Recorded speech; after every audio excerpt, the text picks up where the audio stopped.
Hey y'all, it's Colin Fitzgerald here from Jet Space Magazine, and today I got the opportunity to sit down with Jade Dynasty Luna and Diego Jose Luna from the House of Luna.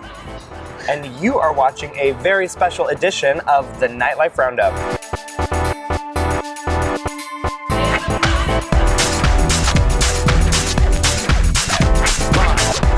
So I'm really excited to have you both here today. And I just wanted to kind of dive right in and talk about House of Luna and the both of you. So what kind of got you both into the ball scene? I was a dancer, dancing in underground, sort of warehouse parties and stuff. And I learned about voguing, and I started voguing and started just like killing the game. True. And I started researching more and more about voguing and found out that it came from trans women of color, specifically Black and Latino trans women, which really just kind of like made me feel more connected to it. There was some balls that were happening in Portland, which were like, Who was throwing those balls? Kamari and Siraj. Okay. And so she had brought out Deshaun, Wesley, and Javier Ninja, and I was able to go down there and I took some classes from them and to learn more about voguing and the culture. And then I took my knowledge up here and sort of recognized that like one of the biggest things that I felt I saw as a need in Seattle was that there wasn't really safe spaces for queer and trans people of color, and like specifically like trans women of color and Black people and just like cutie pot people in general. So I started sort of talking and vocalizing and sort of showing people voguing and being more visible about voguing and talking about the culture and trying to like plant seeds and spark other people's interest in it. And then I organized a Kiki ball that happened last year. I think it was in May. It's in May, right? Yeah. And it was called En Vogue, and it was it sort of launched our entire ballroom scene in Seattle and brought a lot of people together. I was introduced to Vogue by Daniel Giron when he came up to Seattle from Portland to host a workshop. And I was going through, to be honest, like a very difficult transition in my life, and I found that Vogue was a way for me to put on a completely different face, to sort of abandon how people see me and create who I am and tell the story about who I truly am through the dance. And Vogue is about telling story, right? Yeah. Artful. Yes. And so shortly thereafter was when I found out about En Vogue, and so I went to watch the first ball or Kiki ball I'd ever seen. And from there, I got introduced to a lot of people in the community. One of those people, it's very important to note, a huge mentor of both of ours is Stefan Blahnik, who's the father of the House of Blahnik. That's an iconic house from the East Coast. They've been around for more than 20 years. And he started mentoring me and coaching me to understand what all the categories are and where I might fit and where I can find my own sort of expression. So after meeting Jade through En Vogue and sitting down with Stefan, we had sat down together after seeing the movie premiere of Kiki when it came here for Twist, the movie festival, and we talked about what does our community need right now? You know, can we build something that's similar? And from that, we developed the all-house Kitty Pot Kiki. So you don't have to be part of a house, you don't have to be in the house scene, but to create a free and safe space to practice queer art form, specifically voguing and some whacking as well. And to build community and to just kiki into the late night, and we'd celebrate each other's birthdays. We really created like a little family over that period of time. And yeah, that's when Jade and I got a lot more close in our work, and we really aligned our visions. And after we had both traveled to balls outside of Seattle, we realized, or outside the Pacific Northwest, we really understood what was possible and how many people we could bring together and what we could deliver. And with that spark, we decided to build the Nautical ball. I love that. That was really fun. I had a really good time. I went to that, and it was It was a party, baby. It was lit. 6 a.m. I 6 a.m. tried to compete myself, but you know, she was a little sauce that night. Didn't really do that well. And it was a lot of fun. Can you all tell me a little bit more about Blue Nautical Ball and what that was? After some shortcomings that I had trying to organize around balls and trying to find good collaborators, and then getting connected with Diego after everything they just said and aligning our visions, we got together and we were like, you know, we really want to do a real traditional, sort of more traditional aligning with the culture ball. You know, we had done like sort of smaller kiki balls, but you know, traditionally like big balls outside of Seattle, they have like 20 plus categories for everybody. You know, I think one big thing that we noticed was that there's a big center on Vogue before we had done Blue Nautical Ball, and there wasn't really categories or creating space for people who didn't Vogue. You know, like there's sex siren, there's runway, there's fashion categories, there's drag categories, there's realness categories, there's categories for butch women, trans men, you know, and we really wanted to create all of that and sort of bring all those different types of people to the table. So Diego actually came up with the concept, the name Blue Nautical Ball, and got connected with a venue out in Georgetown, I guess. And so they had never thrown a ball, so they reached out to me for support on sort of organizing and producing events. And so we kind of collaborated in that way. And Diego had his own sort of connections and community, and I had mine, so we kind of combined them together. And it was very successful. We sold out all of our tickets for our event. We had a full event. And that sort of is what sort of launched us building our house, right? You know, we wanted to create the space and see who came to the table. And then once we saw that, we were like, oh, that bitch is fierce. That bitch is fierce. I knew that bitch was fierce, but she turned out to be more fierce than I thought. I like that bitch. I like that bitch. She's cool. I was like, we need to go out for drinks, bitch. You know what I mean? So all of that. So cute. Like a networking moment for community, while also networking to kind of hold people like in a queue for like the future, for future events. And finding people who weren't just about the performance either, finding people who were about the education and holding a healing space. And with that, that's what really defines our house, is that we're really all about that. We're about creating a foundation of healing space and community space for Cutie Pop in Seattle. Right, exactly. So talking about your house, you have a collective in the House of Luna. And so you both are the house father and house mother, and you have your children. So can we talk more about, you know, your house and your responsibilities and your children?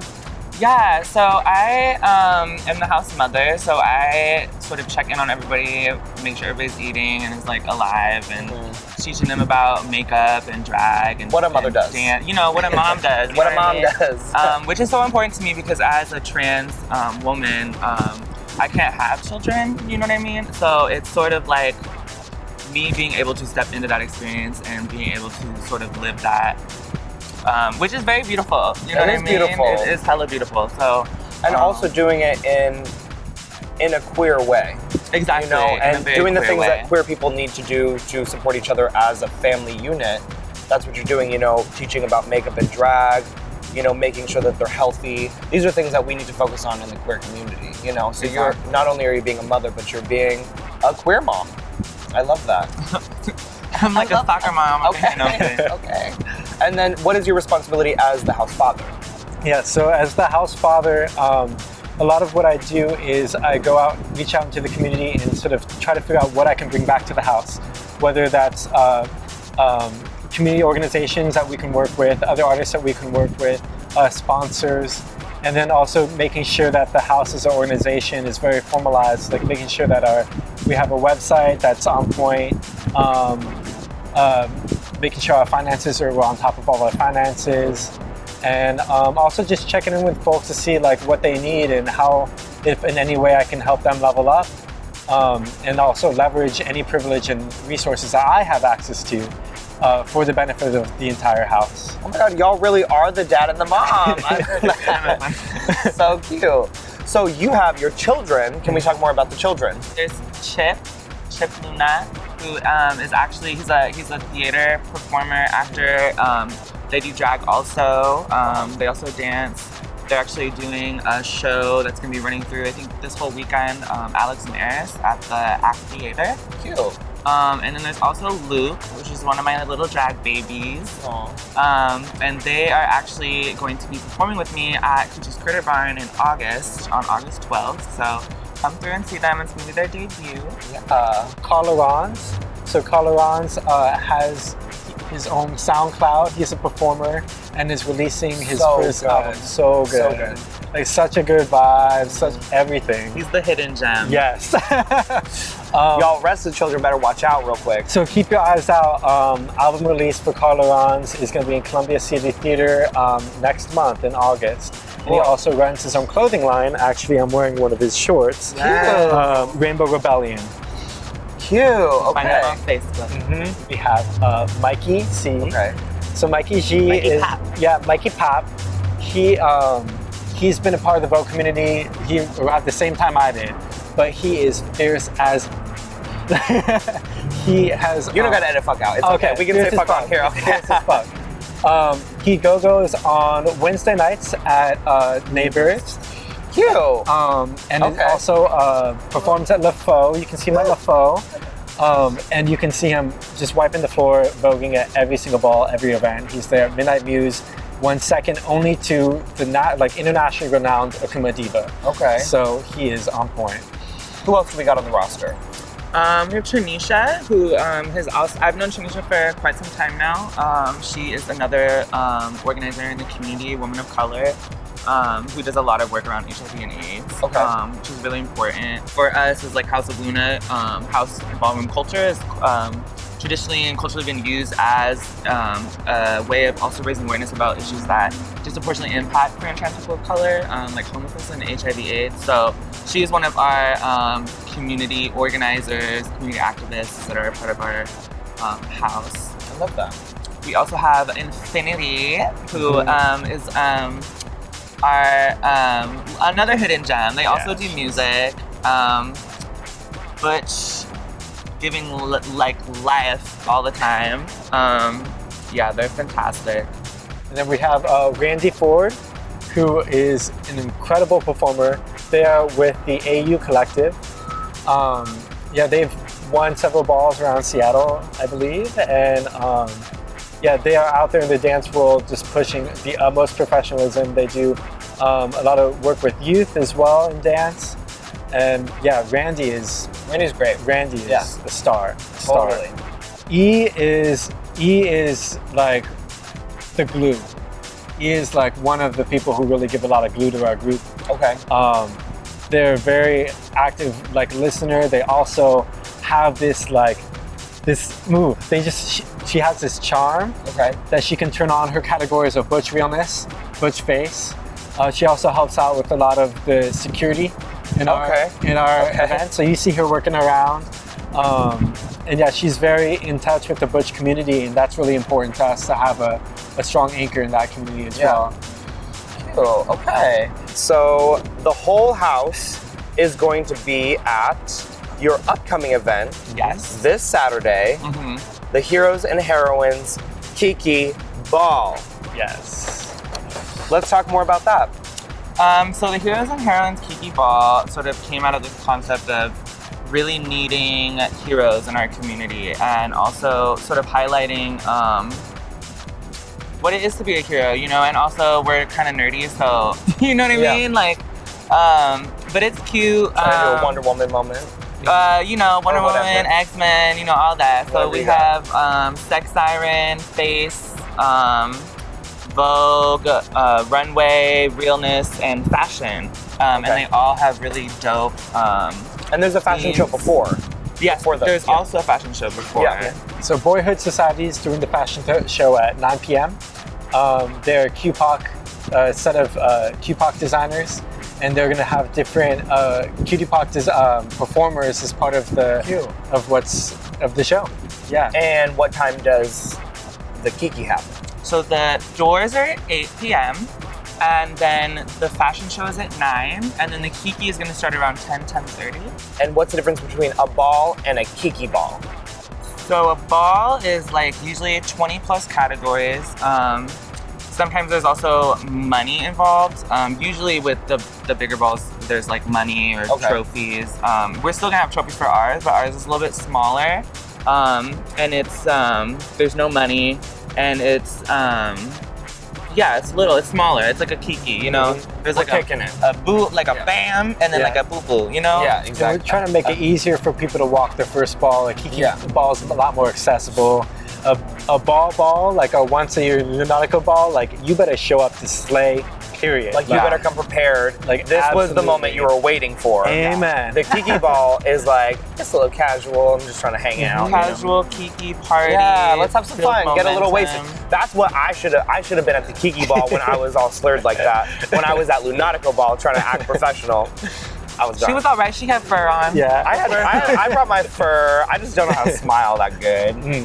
So that's what we're gonna come to expect this Saturday. Can you talk more about the doors and the cover? So if you buy your tickets ahead of time, that is, if you buy the tickets tonight or tomorrow, it's going to be $15. The day of the event, it's $20. You can get VIP tickets for more. Also, we just want to underscore that we will not turn anybody away for any lack of funds, period. There's a sliding scale option. You just have to show up before 9 p.m. the day of the event, or you get the sliding scale RSVP online if you're getting it ahead of time. So just to reserve your show spot. up. Just show up and just come hang out. And where will this event be held? 415 Westlake in South Lake Union. We are reclaiming space in the center of Amazon. It's at the spot. It's called the Cacao Cafe, and there's a giant event space in the back. And I think it's Westlake Avenue North, so don't go to Westlake Avenue anything else. North, baby. You know. But yeah, so it's gonna be cute. Cool. And we can expect to go to the event, and it goes until what time? 1 a.m. and then we have an after party renegade, and so you have to either message us or come to the event to find out where that's gonna be, and we're gonna do some underground voguing battles for cash after. Okay, some real low-key kiki. Some real like underground. Real like, low kiki. And that's till the break of dawn. Okay. Yeah. Yep. I love it. I'm so excited for this weekend. It's gonna be a lot of fun. Oh, us too. Well, thank you so much for telling me about the event. I'm so excited. We Y'all are have too. me illuminated right now. The sun came out on us. Thank you. Yes. Make sure to check out the video description below for links to the House of Luna's page and to the event. And we all three will see you at the function.